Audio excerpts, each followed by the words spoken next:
Europe 1, la France bouge. La pépite. C'est vous, Julien Arthu. Bonsoir, ça va ? Bonsoir, ça va très bien, merci.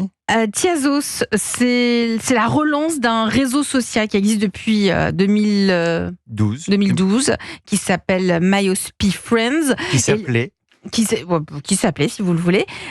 Tiazos, là, la commercialisation, c'est maintenant, donc c'est tout frais. Hein. Exactement, c'est donné 90 jours pour le relancer. En fait, j'ai lancé Myospi Friends à la suite d'un accident de voiture. Grave accident de voiture, j'ai passé 6 mois à l'hôpital et je me suis rendu compte que la solitude à l'hôpital était un vrai sujet parce que je ne pouvais pas bouger de mon lit. Et donc finalement, j'étais dans une espèce de prison dorée qui faisait 2 mètres de long sur 1 mètre 10 de large. Mais quand vous ne pouvez pas bouger de votre lit, finalement, vous vous dites, comment je fais pour rencontrer d'autres gens, sachant que le temps du patient dure 24 heures dans une journée. Et il est très long. Ce qui n'est pas forcément très le même ouais. que celui de la vie classique. Et donc, j'ai monté cette société en 2013. Quand vous êtes sorti de l'hôpital. Exactement. Revendu en 2017 à une société qui s'appelle Open, qui est spécialisée dans le divertissement hospitalier. Et la start-up s'est un peu écroulée et donc j'ai décidé de la remonter. Oui, donc ça veut dire que vous y croyez dans votre projet. J'y crois et je pense que c'est une nécessité. Pourquoi ? Parce qu'il n'y a personne d'autre sur le marché, ce qui est un peu dramatique. Et donc on est la seule solution. Pour lutter contre la solitude dans l'hôpital. Vous allez pitcher, tiens, Julien, comme ça on va comprendre de quoi nous parlons et ensuite on va vous poser toutes les questions. Donc Tiazos, allez, c'est parti. Donc Tiazos, c'est le réseau social hospitalier qui vous permet de rencontrer d'autres patients en fonction de vos centres d'intérêt, qui soient dans le même hôpital que vous ou non, dans le même pays d'ailleurs ou non, puisqu'il a vocation à devenir international. Et donc en gros, vous rentrez un pseudo, vos centres d'intérêt, une tranche d'âge, savoir si vous pouvez bouger ou non de votre lit. Et on met en relation via un algorithme les patients entre eux afin qu'ils puissent discuter sur des groupes de discussion ou sinon un message direct, de pouvoir jouer également entre eux. Je joue au backgammon. Il y a peut-être quelqu'un finalement dans le même hôpital que moi qui ne peut également pas bouger mais avec lequel je peux jouer au backgammon ou aux échecs, etc. Et on a également une version pro qui concerne les médecins dans les déserts médicaux, parce que je me suis beaucoup intéressé aux déserts médicaux.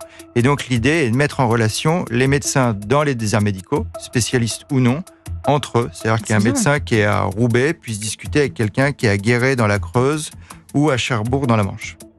Voilà.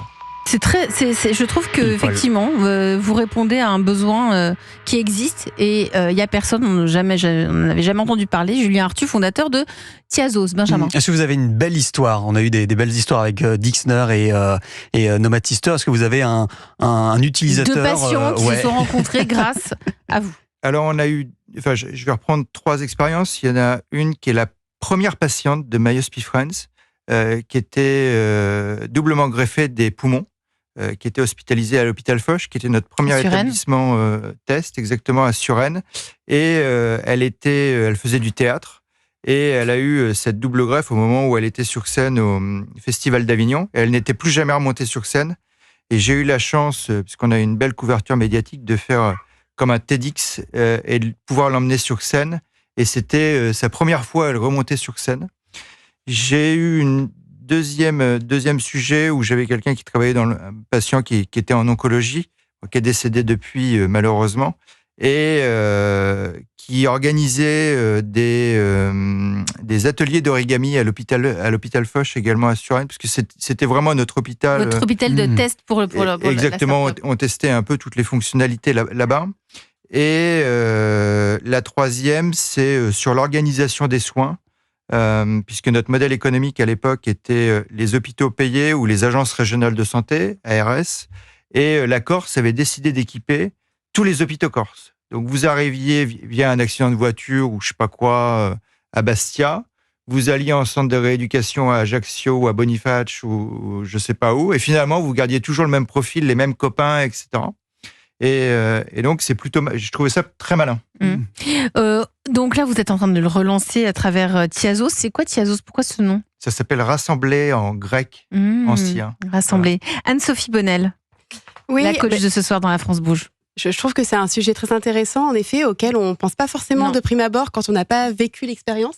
En fait, c'est les hospitalisations de longue durée. Exactement. Parce que en général, elles sont plus courtes, les hospitalisations. Tout à fait. C'est vrai qu'une hospitalisation courte, on a les proches qui viennent et j'imagine qu'au bout d'un moment, les proches ne peuvent pas forcément tenir sur la durée. Bien sûr. Et c'est vrai que c'est un problème tabou, mais qui existe et qui est pas traité. Donc, je trouve ça extrêmement intéressant. C'est malin, ouais. Et ça va au-delà, je comprends, de la simple rencontre, en fait, puisqu'on a des patients qui deviennent organisateurs, qui deviennent acteurs, finalement, de la vie à l'hôpital. Exactement. Et on est un peu, en fait, la solution, si vous prenez, on était dans le monde du voyage, quand vous prenez l'avion et que vous allez à New York ou dans d'autres destinations, vous prenez l'avion, le pilote est là pour vous emmener d'un point A à un point B en toute sécurité. L'hôpital, c'est un peu pareil.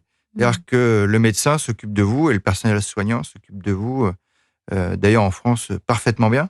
Et par contre, dans votre fauteuil, juste devant, vous avez un écran qui permet de vous occuper durant 4, 5, 6, 7 heures, 8 heures, 12 heures. Nous, finalement, on est un peu la solution qui permet de vous occuper à l'hôpital, de penser à autre chose. Parce que finalement, être sur son lit et de se dire « Bon, je suis malade, j'ai le cancer, c'est très bien, entre guillemets, mais finalement, ça ne vous fait pas évoluer. » Alors que si vous pouvez échanger sur vos séries télé, les sports, etc. Vous changez les idées, tout simplement. Vous changez les idées, bien sûr. Et ça va toujours un peu mieux.